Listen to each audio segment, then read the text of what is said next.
Welcome दोस्तों। और आपके ब्यूटीफुल चैनल मैथ ट्यूब में आपका स्वागत है। मैं हूं संतोष कुमार। आज हम लोग देखेंगे बहुपद जो चैप्टर नंबर 2 का है और उसके हर एक पॉइंट को एकदम सही तरीके से, हर एक चीज़ों को एकदम बेसिक तरीके से सीखेंगे, ठीक है ना। उसमें जितने सारे टर्म यूज हुए हैं उसके बारे में अच्छे से जानेंगे। तो बहुपद एक ऐसा चैप्टर है जो 9th क्लास में हम लोग पढ़े होंगे बहुपद के बारे में।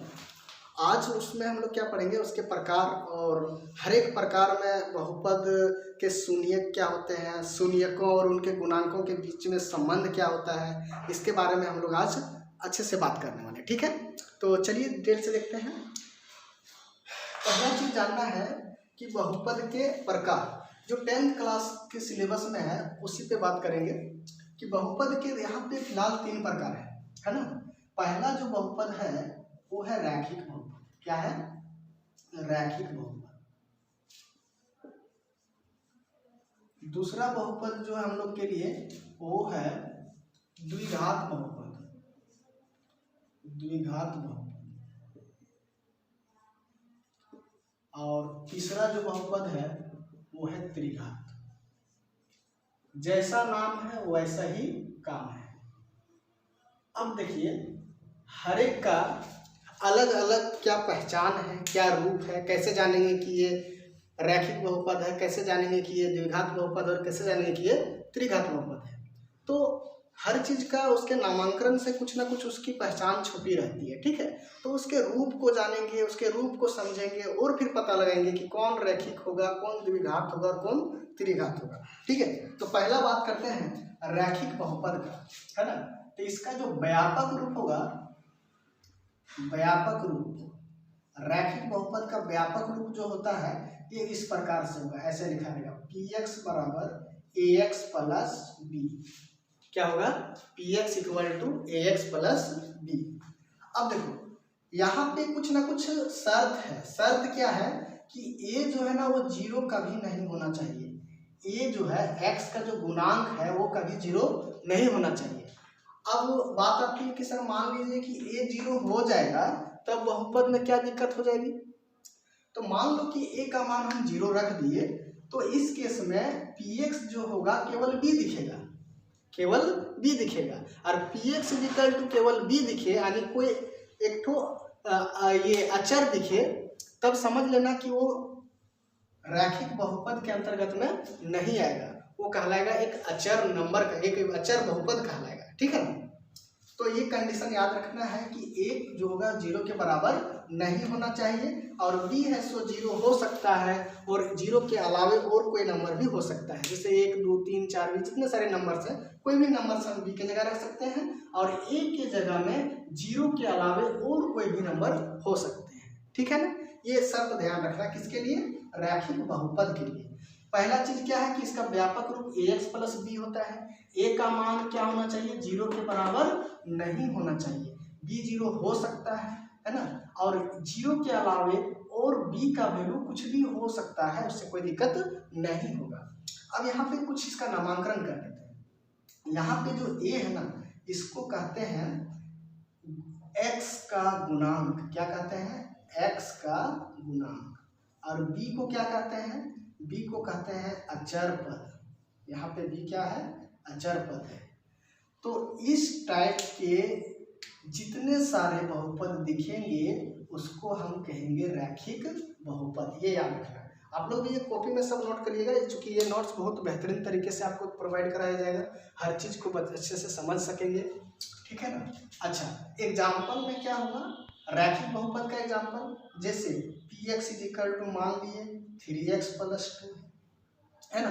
अब देखो x यहाँ पे जो है वो क्या चीज है? चर है। तो चर हम लोग अलग अलग चर ले सकते हैं। तो कोई किसी दिन ये ऐसा ले लिया pt, तो अब इधर x की जगह क्या दिखना चाहिए? t दिखना चाहिए। तो 5t माइनस 2 ये भी क्या होगा? एक रैखिक बहुपद होगा। अगर कोई ps ले लिया तो उसमें भी कोई दिक्कत नहीं है। 3s माइनस 2 ये क्या है? चर है। तो चर को अलग अलग चर हम लोग ले सकते हैं। चर को ही डिनोट कैसे करते हैं? x y z t u v w s से हम लोग किसको डिनोट करते हैं, तो चर को, तो चर अलग अलग हो सकते हैं। और इस टाइप के जितने सारे बहुपद होंगे उसको हम क्या कहेंगे, रैखिक बहुपद। अभी हमने क्या कहा कि b का वैल्यू 0 हो सकता है कभी कभी, तो कभी मान लो कि ऐसा कभी दिख जाए हम लोग को px बराबर 5x, अब 0 यहाँ पे नहीं है तो इसमें प्लस 0 लिख सकते थे, लिखें या ना लिखें बात बराबर ही है, तो ये भी क्या कहलाएगा, रैखिक बहुपद कहलाएगा। यानी कि ये सब सभी क्या कहलाएंगे, रैखिक बहुपद। क्या कहलाएंगे, रैखिक बहुपद। क्या शर्त है ये समझ में आ गया सब लोग को, शर्त नहीं भूलिएगा, ठीक है ना, शर्त हमेशा हम लोग को याद रखना है। रैखिक बहुपद हमें लगता है कि क्लियर हो गया। अगर मान लीजिए कि कोई ऐसा हो px = केवल 7 हो, तो क्या ये रैखिक बहुपद होगा, नहीं होगा। क्यों नहीं होगा, क्योंकि ये ax + b के फॉर्म में नहीं है, तब ये रैखिक बहुपद नहीं होगा, तो बोल देंगे ये रैखिक बहुपद नहीं है, ठीक है ना। तो इस टाइप के जितने सारे बहुपद होंगे उसको क्या कहेंगे, रैखिक बहुपद। अब बात आती है द्विघात बहुपद का, तो द्विघात बहुपद का व्यापक रूप जो होगा कुछ इस प्रकार से होगा। हर एक का व्यापक रूप समझिए, कोई दिक्कत नहीं होगा। अगर px को हम ऐसे लिखें ax² + bx + c के फॉर्म में, देखो यहाँ पे क्या है, अब एक चीज और यहाँ पे बताना मैं भूल गया कि रैखिक बहुपद का जो घात होती है वो कितना होती है, 1। कितना होती है, 1। यानी घात क्या होता है कि जो उसमें चर है ना, चर का जो उच्चतम घात ही इस बहुपद की घात कहलाएगी। इस चर की उच्चतम घात कितनी थी, 1, तो इसलिए रैखिक बहुपद की घात कितनी होगी, 1, ठीक है। इसी तरह से अगर कोई बहुपद इस टाइप का दिख जाए ax² + bx + c के रूप में, तो हम इस टाइप के बहुपद को क्या कहते हैं, द्विघात बहुपद कहते हैं, ठीक है यहाँ तक। अब देखो इस द्विघात बहुपद की घात कितनी होगी, तो हम देखेंगे कि इसमें जो चर है, चर कौन है, x है, यहाँ भी x है, तो चर की सबसे उच्चतम घात कितना है, तो यहाँ 2 है, यहाँ 1 है, तो उच्चतम कितना है, तो 2, तो इस बहुपद की घात कितनी हो जाएगी, 2 हो जाएगी, ठीक है। अब यहाँ पे और चीजें यहाँ जानना था हम लोग को कि a क्या कहलाएगा, a कहलाएगा x² का गुणांक। क्या कहलाएगा, x² का गुणांक। b क्या कहलाएगा, x का गुणांक। और c क्या कहलाएगा, अचर पद, ठीक है यहाँ तक। और अब हम लोग यहाँ पे कंडीशन इसका क्या होगा कि a जो होगा वो 0 नहीं हो सकता, बाकी b 0 हो सकता है, c भी 0 हो सकता है ना। a का मान 0 नहीं होगा, 0 के अलावे और कोई भी मान रहेगा, कोई तरह की दिक्कत नहीं होगी। इसकी एग्जाम्पल देखते हैं द्विघात बहुपद का। जैसे px = 2x² - 3x + 6, ये चीज क्या है, एक द्विघात बहुपद है। देखो इसी रूप में है, ax² + bx + c के रूप में है ना, तो इसको क्या कहेंगे, द्विघात बहुपद कहेंगे। अगर इस टाइप का दिख जाए 5x² + 6x केवल दिखे, तो भी ये चीज क्या है, द्विघात बहुपद है। इस केस में देखना कि c का वैल्यू 0 है, तो c 0 हो सकता है, b 0 हो सकता है, कोई दिक्कत नहीं है, लेकिन x² का गुणांक 0 नहीं हो सकता है, तो ये भी क्या होगा, ये भी द्विघात है, ये भी द्विघात है। px = मान लो केवल 6x² है और +7, तो ये भी क्या होगा, ये भी द्विघात बहुपद है। इस केस में b का वैल्यू क्या है, इस केस में b का मान 0 है। px = केवल इसी की बात करें, 7x² की बात करें, तो ये भी एक क्या है, ये भी एक द्विघात बहुपद है। यहाँ पे हम लोग कहेंगे, कि a का मान 2 है, b का मान -3 है और c का मान 6 है। यहाँ पे कहेंगे a का मान 5 है, b का मान 6 है और c का मान 0 है। ये देखना है कि x² का गुणांक ही ये कहलाएगा, x का गुणांक ही b कहलाएगा और c क्या कहलाएगा, अचर पद। अब यहाँ पे देखो a का वैल्यू 6 है और b का वैल्यू 0 है और c का वैल्यू 7 है। और यहाँ से बोलो a का वैल्यू 7 है तो b का वैल्यू 0 और c का भी वैल्यू 0 है, तो हम कह सकते हैं कि ये सभी के सभी क्या होंगे, द्विघात बहुपद होंगे। तो हमें लगता है कि द्विघात बहुपद का व्यापक रूप आप लोग को समझ में आया होगा, ठीक है। अब बात करते हैं किसका, त्रिघात बहुपद। त्रिघात बहुपद क्या होता है इसको देखते हैं, ठीक है।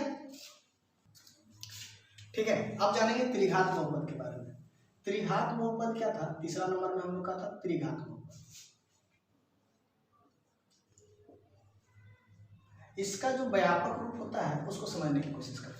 इसका जो व्यापक रूप है वो कुछ इस प्रकार का होता है, px बराबर ax स्क्वायर ax की पावर 3 है ना, plus bx square plus cx plus d। अगर इस प्रकार का कोई बहुपद दिखे, है ना, इस प्रकार के कोई भी बहुपद दिखे तो इसको हम कहेंगे त्रिघात बहुपद। अब ध्यान देने वाली बात है कि इसमें भी क्या होगा कि ये जो होगा वो 0 के बराबर नहीं होना चाहिए, यानी जो सबसे उच्चतम घात है, जिस चर का उच्चतम घात है उसका जो गुणांक है वो 0 नहीं होना चाहिए, बाकी b, c और d 0 हो सकता है। ठीक है, अब यहाँ पे नामांकन करेंगे। a का क्या नाम है, a का नाम है x³ का गुणांक, x³ का गुणांक।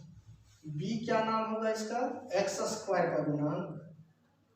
c होगा x का गुणांक, और d यहाँ पे क्या है, अचर पद। अब इसकी जो त्रिघात बहुपद की जो घात होती है तो हम देखेंगे कि भाई ये जो चर है, चर x है चर, तो चर की सबसे उच्चतम घात कितनी है, तो 3 है। यहाँ पे देखिए तो इसकी घात कितनी होगी, 3 होगी, यानी त्रिघात बहुपद की घात कितनी, 3। द्विघात बहुपद की घात कितनी, 2। रैखिक बहुपद की घात कितनी, 1। ठीक है, इस टाइप के जो भी बहुपद दिखेगा वो कहलाएगा त्रिघात बहुपद। शर्त क्या है कि इसका जो गुणांक है वो 0 कभी नहीं होना है, बाकी इसका गुणांक इसलिए अचर पद 0 हो सकता है। ठीक है ना, एग्जाम्पल के तौर पर देखेंगे, अगर मान लीजिए कि px को हम कंसीडर किए x³ plus 6x square plus 7x plus 9, ये क्या है, एक त्रिघात बहुपद है। अब बता सकते हो कि a का मान क्या है, तो x³ का गुणांक कितना है, 1 है, तो 1 हो जाएगा। b क्या होगा, x² का गुणांक, तो 6 7 c क्या होगा, x का गुणांक 7, और d क्या है, अचर पद 9। ठीक है, इस तरह से कुछ और एग्जाम्पल ले सकते हैं। हम कह सकते हैं इसको 5x³ प्लस 3x प्लस 7, क्या ये त्रिघात बहुपद है। देखिए ये x के पावर 3 रह जाए और उसके बाद उसके निम्न पावर अगर रहे और उसमें से x² का पावर ये गायब है तो भी ये त्रिघात हो, ये गायब नहीं होना चाहिए। तब बता सकते हो कि ABCD क्या होगा, यहाँ पे ये होगा x³ का गुणांक कितना है, 5। b होगा x² का गुणांक, तो दिख ही नहीं रहा, x² है ही नहीं, यानी 0 लिखेंगे। और c क्या होगा, x का गुणांक, तो 3 हो जाएगा। d क्या होगा, तो 7। तो हम कह सकते हैं कि इस प्रकार के जितने सारे बहुपद होंगे उसको क्या कहेंगे, त्रिघात बहुपद। ठीक है, अब हम लोग सीखेंगे कि बहुपद का शून्यक कैसे निकालेंगे, और हर एक तीनों प्रकार के बहुपद का शून्यक निकालने की कोशिश करेंगे, लेकिन ज़्यादातर जो हमें पढ़ना है वो केवल द्विघात बहुपद का। लेकिन 1-2 क्वेश्चन करके दिखाएंगे जिसमें हम लोग रैखिक का भी निकालेंगे, द्विघात का भी निकालेंगे और त्रिघात का भी निकालेंगे। ठीक है, अब जानेंगे कि बहुपद का शून्यक क्या होता है और इसको निकालते कैसे हैं। हम लोग को जो पढ़ना है वो ज़्यादातर द्विघात बहुपद का पढ़ना है, लेकिन फिर भी कोशिश करेंगे कि समझने की कोशिश करेंगे। तो स्टार्ट करेंगे रैखिक से और त्रिघात तक भी जाएंगे। तो पहला काम है कि पहला हम लोग बहुपद पढ़े थे वो क्या था, रैखिक बहुपद। रैखिक बहुपद, अब इस रैखिक बहुपद का व्यापक रूप देखा होगा आप लोगों ने, px बराबर ax प्लस b। इस टाइप के बहुपद को क्या कहते हैं, रैखिक बहुपद। अब जानेंगे इसका शून्यक क्या होता है, शून्यक मतलब क्या होता है। ठीक है, अब जैसे एक एग्जांपल से समझने की कोशिश करते हैं। जैसे बहुपद है हम लोग के पास 2x माइनस 2 ले लेते हैं। ठीक है, 2x माइनस 2 की जगह 4 ले लेते हैं, 2x माइनस 4।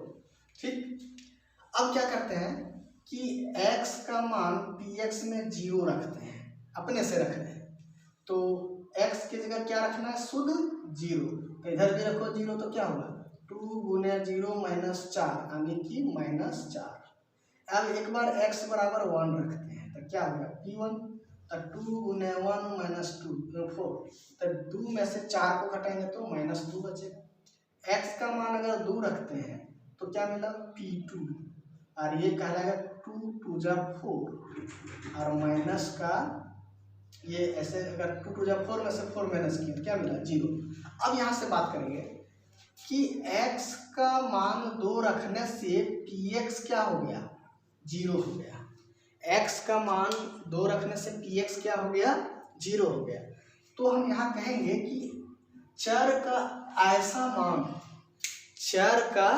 ऐसा मान जो px को क्या कर दे, बहुपद को क्या कर दे, शून्य कर दे, तो उसको हम क्या कहेंगे शून्यक कहेंगे। तो यहाँ पे देखो x का मान 2 रखने से ये चीज बन गया 0, तो हम कहेंगे कि x बराबर 2 px बराबर 2x माइनस 4 का एक शून्यक है। क्या है शून्यक है। ठीक है, ये बात समझ में आया। यानी चर का ऐसा मान जो बहुपद को क्या कर दे शून्य बना दे, 0 बना दे, तो उसको हम क्या कहेंगे शून्यक कहेंगे। चर का वह मान को हम क्या कहेंगे शून्यक कहेंगे। तो यहाँ पे 2 क्या कहलाएगा इसका शून्यक होगा। क्या 1 को हम शून्यक कहेंगे तो बिल्कुल नहीं कहेंगे। क्यों? क्योंकि 1x का मान 1 रखने से 0 नहीं आया था। क्या 0 शून्यक होगा तो नहीं होगा। क्यों नहीं होगा? क्योंकि x का मान 0 रखने से 0 नहीं आया था। याद रखने की बात यह है कि रैखिक समीकरण का केवल एक ही शून्यक होता है। रैखिक समीकरण का केवल एक ही शून्यक होता है। यहाँ लिख लेना रैखिक समीकरण के कितने शून्यक होते हैं, केवल एक शून्यक, केवल एक शून्यक। ठीक है ना। तो बात आती है क्या सर इसी तरह से हम लोग मान को रख करके निकालेंगे शून्यक तो दिन भर लग जाएगा ना। तो इसके लिए एक तरीका है शून्यक को निकालने के लिए। क्या तरीका है, तरीका को समझो।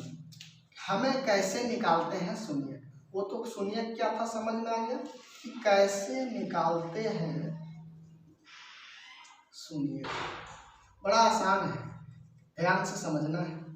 जैसे हम लोग के पास रैखिक समीकरण का शून्यक निकालना है, तब px इजिकल टू क्या था ax प्लस b, जिसका शून्यक निकालना है ना उसी को पुट कर दो 0। तो 0 पुट कर दिए तो यार यहाँ से क्या करना है x का मान निकालना है।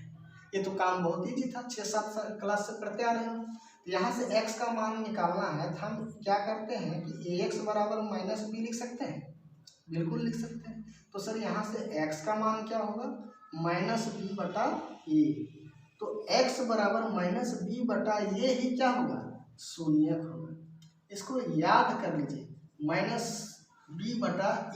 हम कुछ एग्जाम्पल लेते हैं, शून्यक निकालना है ये सबका 3x माइनस 2 का, ps बराबर 5s माइनस 10 का, ये सबका शून्यक निकालना है। तो सीधा सीधी पकड़ो कि a कितना है और b कितना है। a कितना है तो 3, b कितना है माइनस 2। तो शून्यक क्या होता है x बराबर माइनस b बाई a, रख दो।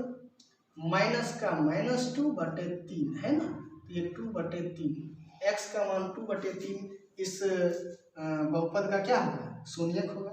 इसमें बोलो a का मान कितना है 5, b का मान कितना है माइनस 10, x बराबर क्या होगा माइनस b बटा a। तो माइनस इंटू माइनस 10 बटे कितना लिखेंगे 5 है ना, माइनस से माइनस प्लस तो 2 बच गया। तो x का वैल्यू क्या हुआ 2। x इसके ये x की जगह यहाँ s लेंगे क्योंकि s की बात चल रही है। ठीक है ना। तो s इजिकल टू 2 इसका क्या होगा शून्यक होगा। तो हमें लग रहा है कि बहुत ही आसान है रैखिक बहुपद का शून्यक निकालना। अब हम कुछ क्वेश्चंस देते हैं, आप लोग खुद कीजिएगा। शून्यक निकालना, शून्यक निकालना। पहला है px is equal to 3/2x minus 5, px is equal to 5x minus 9, ps is equal to 3s plus 2, pt is equal to t 9t minus 3, pu is equal to minus 3u plus 6। कोशिश करना है अपने से इन लोगों का शून्यक निकालना। ठीक है, ये अभी हम लोग सीखे रैखिक बहुपद का शून्यक कैसे फाइंड करते हैं। नेक्स्ट अभी तुरंत जस्ट इसके बाद देखेंगे कि द्विघात बहुपद का शून्यक कैसे फाइंड करते हैं, फिर आगे हम लोग त्रिघात की बात करेंगे।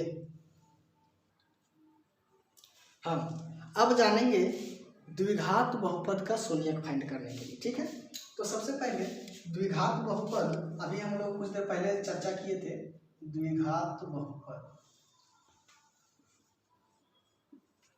इसका जो व्यापक रूप होता है ये क्या होता है, px = ax² plus bx plus c। अब क्या कंडीशन था, एक का वैल्यू 0 के बराबर नहीं होना चाहिए। इसके देखो द्विघात है तो इसलिए इसका कितना शून्यक होगा, तो 2 शून्यक होगा, 2 शून्यक होगा। इसी तरह से अब देखो पहला में क्या था कि x का एक वैल्यू आता था, यहाँ पे क्या होगा कि x का 2 मान आएगा और ये क्या, वो दोनों मान इस बहुपद को क्या करेगा, 0 कर देगा। ठीक है ना, तो इसको 2 शून्यक होता है, एक को मान लेते हैं अल्फा और दूसरे को मान लेते हैं बीटा। क्या माने, एक को अल्फा तो दूसरे को बीटा माने। ठीक है, अल्फा बीटा से डिनोट करते हैं, जरूरी नहीं कि यही मान सकते हैं, और कुछ भी ले सकते हैं, लेकिन अधिकतर हम लोग अल्फा बीटा को ही मान के चलते हैं। ठीक है, तो इसका जो शून्यक निकालने का तरीका है, इसी तरह से हम लोग क्या करेंगे, px को क्या पुट कर देंगे 0, तो ax² plus bx plus c = क्या होगा, 0 होगा, है ना। तो इस टाइप के जो द्विघात बहुपद का जो शून्यक निकालने का तरीका है, इसको कुछ प्रॉब्लम से जानेंगे, लेकिन इसमें करना क्या होता है वो चीज़ मैं बता देता हूँ। ठीक है, करना क्या होता है कि ये जो x² का गुणांक है और जो अचर पद है, ये दोनों को पहले क्या करो, गुना कर लो, यानी a को कर लो c से गुना। अब गुना करने के बाद क्या करना है कि a और c को इस रूप में लिखना है, a और c को इस रूप में लिखना है कि या तो जोड़ करके या तो घटा करके क्या आना चाहिए, b आना चाहिए, है ना। तो इसको कहते हैं मिडिल टर्म को क्या करना है, ब्रेक करना है। इस मिडिल टर्म को ब्रेक करना है और फिर वहां से इसको गुणनखंड के रूप में लिखेंगे। तो कैसे करेंगे इसको हम लोग कुछ एग्जाम्पल के थ्रू समझते हैं। ठीक है, जैसे मान लो कि px = हम ले लिए x² प्लस का 4x और प्लस का 2 ये 4। ठीक है, या फिर हम इसको ले लेते हैं 5 ले लेते हैं, 5 में 4 ले लेते हैं। ठीक है, 4 ले लेते हैं। अब इसका निकालना है हमको शून्यक। क्या निकालना है इसका, शून्यक। तो कैसे निकालेंगे इसका शून्यक, तभी कि क्या बोले कि जो x² का गुणांक है और जो अचर पद है उसको क्या करोगे, गुना करोगे। तो ये अचर पद 4 है और इसके गुणांक 1 है, तो 4 गुने 1 करेंगे तो 4 मिलेगा। अब इस 4 को इस तरह से ब्रेक करना है कि ऐड या सब्ट्रैक्ट करके 4 आ जाए, है ना। इस 4 को हम क्या ले सकते हैं, 2 और 2 ले सकते हैं, तो 2 और 2 गुना करने से फिर 4 हो जाएगा और ये दोनों को जोड़ने से फिर 4 मिल जाएगा, है ना। तो इसको हम लिखेंगे, इसको 0 कर देते हैं क्योंकि इसका शून्यक निकालना है। तो x² प्लस का 2x प्लस 2x कर दिए और प्लस का 4 = 0। ये बात याद रखना है कि इसको इस रूप में ब्रेक करो कि दोनों को गुना करने से 4 मिल जाए और जोड़ने से भी ये 4 मिल जाए। एक और क्वेश्चन लेंगे जिसमें अलग रहेगा। ठीक है, तो इसका मतलब यहाँ से अब देखो ये दोनों में क्या कॉमन है, यहाँ भी x है और यहाँ भी x है, तो x कॉमन लिए तो बच गया x प्लस 2। अब यहाँ ये दोनों टर्म में क्या कॉमन है, यहाँ भी 2 है और यहाँ भी 2 है, तो 2 कॉमन लिए तो बच गया x प्लस 2 = 0। अब एक टर्म इधर और एक टर्म इधर, ये दोनों में कॉमन क्या है, तो x प्लस 2 कॉमन है, तो इधर भी लिखेंगे x प्लस 2 = 0। अब ये चीज जानते हो कि ये भी 0 के बराबर होगा और ये भी 0 के बराबर होगा, तो x प्लस 2 = 0 या x प्लस 2 = 0। तो x बराबर -2 और x बराबर -2, यानी दोनों ये जो x का वैल्यू आया यही क्या होगा, इस बहुपद का शून्यक होगा। क्योंकि द्विघात है तो 2 शून्यक होगा, तो दोनों जो आया वो क्या आया, सेम आया। सेम आ सकता है, डिफरेंट भी आ सकता है, कोई दिक्कत उससे नहीं है। अब एक क्वेश्चन लेते हैं जिसमें क्या है, थोड़ा सा अलग, जैसे मान लीजिए x² प्लस 5x प्लस 6 ले लिए, ये पॉलिनोमियल है।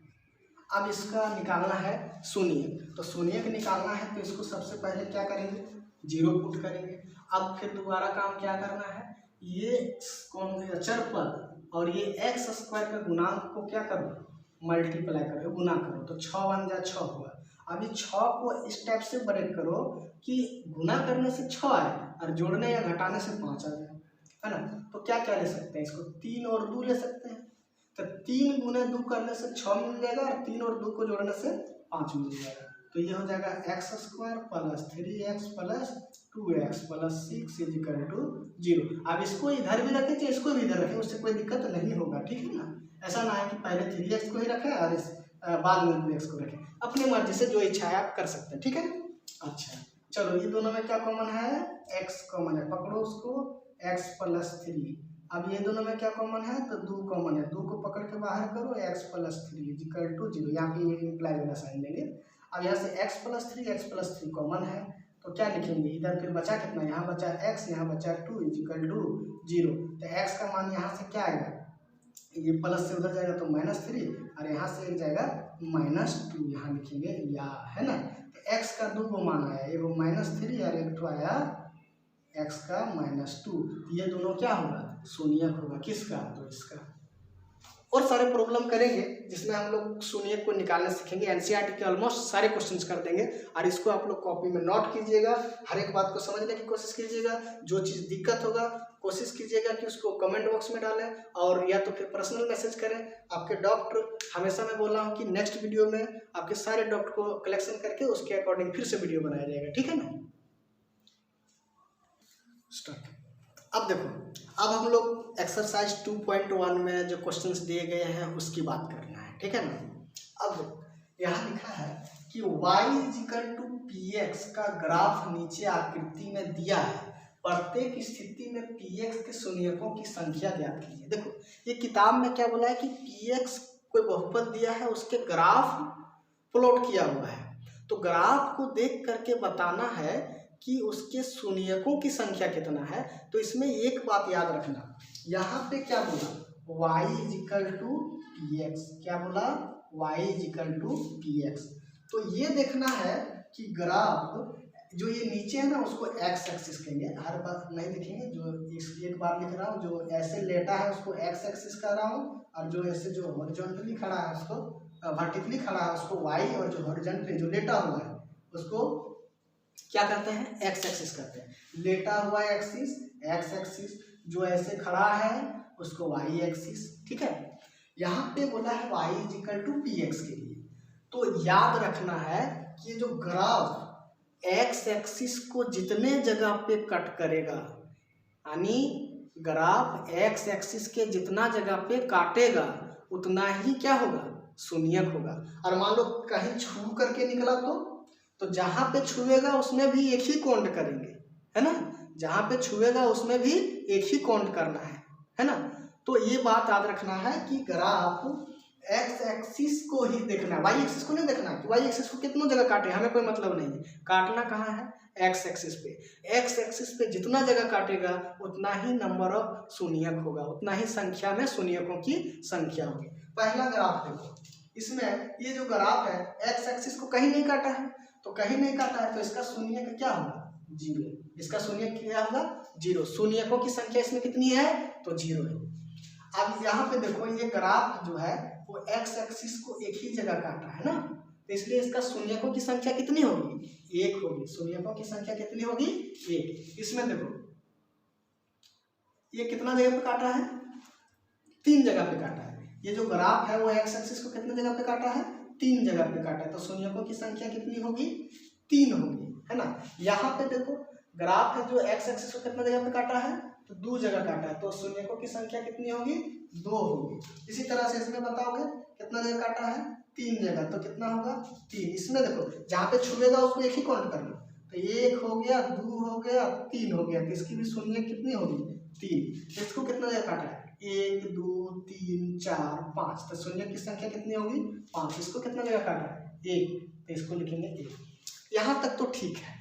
मैं एक एक्स्ट्रा चीज मैं बताना चाह रहा हूँ कि जिस दिन ये y इजिकल टू px ऐसा कभी कह दे, x इजिकल टू py, उल्टा x is equal to py, x is equal to py अगर लिख दिया, तब अब उल्टा देखेंगे कि ग्राफ y एक्सिस को कितने जगह पे कट कर रहा है। ग्राफ y एक्सिस को कितने जगह पे कट कर रहा है, तो ये जो शून्यक निकला अभी वो y is equal to P X के लिए निकला। अब जो शून्यक निकालेंगे वो निकालेंगे x is equal to P Y के लिए, x इजिकल टू किसके लिए, पी वाई के लिए। तब अब चेक करेंगे कि y एक्सिस को ग्राफ कितने जगह पे कट कर रहा है। अब बताओ यहाँ पे y एक्सिस पे कितने जगह कट कर रहा है, तो एक जगह, तो यहाँ लिखेंगे इसका शून्यक की संख्या कितनी होगी, एक। यहाँ भी कितना जगह कट कर रहा है, एक ही जगह, तो क्या होगा एक। यहाँ पे कितना जगह कट कर रहा है, एक ही जगह, तो कितना होगा एक। यहाँ पे कितना जगह कट कर रहा है, एक भी जगह नहीं, क्या होगा 0। यहाँ पे कितना जगह कट कर रहा है, एक ही जगह, तो एक। यहाँ पे एक ही जगह, क्या होगा एक। यहाँ पे एक ही जगह, तो कितना होगा एक। यहाँ पे एक जगह, तो यहाँ भी होगा एक। तो मैं एक चीज एक्स्ट्रा बता दिया, हो सकता है कि कभी कभी हम लोग को घुमा सकता है, हम लोग घूमे नहीं, हम लोग होशियार रहे, अलर्ट रहे इस बात से, है ना। हो सकता है पिछले इतने सालों से y is equal to P X करके पूछा है, हो सकता चेंज कर दे x is equal to P Y, तो उस समय में हम लोग ये गलती ना कर बैठे। ये देखना है अगर x is equal to P Y है तो y एक्सिस को कितने जगह पे कट करता है, उसी को हम काउंट करेंगे और वही काउंट जो करके आएगा, जो संख्या आएगा वही कहलाएगा हम लोग का शून्यकों की संख्या। ठीक है, तो आज हम लोग इतना ही रखते हैं। नेक्स्ट वीडियो में हम कोशिश करेंगे शून्यक निकालना, शून्यकों और गुणांकों के बीच का संबंध निकालना। इस पे जितने ऑब्जेक्टिव क्वेश्चन बन सकते हैं वो सारे क्वेश्चंस करेंगे, सब्जेक्टिव क्वेश्चन करेंगे, दोनों बराबर लेके चलेंगे क्योंकि एग्जाम में दोनों चीज पूछे जाएंगे। ठीक है ना, तो आप लोग ये सब सारे नोट्स बनाइएगा अच्छे तरीके से, और जो भी कंफ्यूजन हो हमें बताइए, कमेंट करके बताइए, कमेंट सेक्शन में जाके कमेंट कीजिए, हम उसका रिप्लाई देने के लिए तत्पर हूँ, कोई दिक्कत नहीं होने देंगे। ठीक है ना, तो थैंक यू। अगर आपको वीडियो अच्छी लगती हो तो सब्सक्राइब कीजिए, दोस्तों के साथ शेयर कीजिए और अपना फ़ायदा उठाएं। Thank you.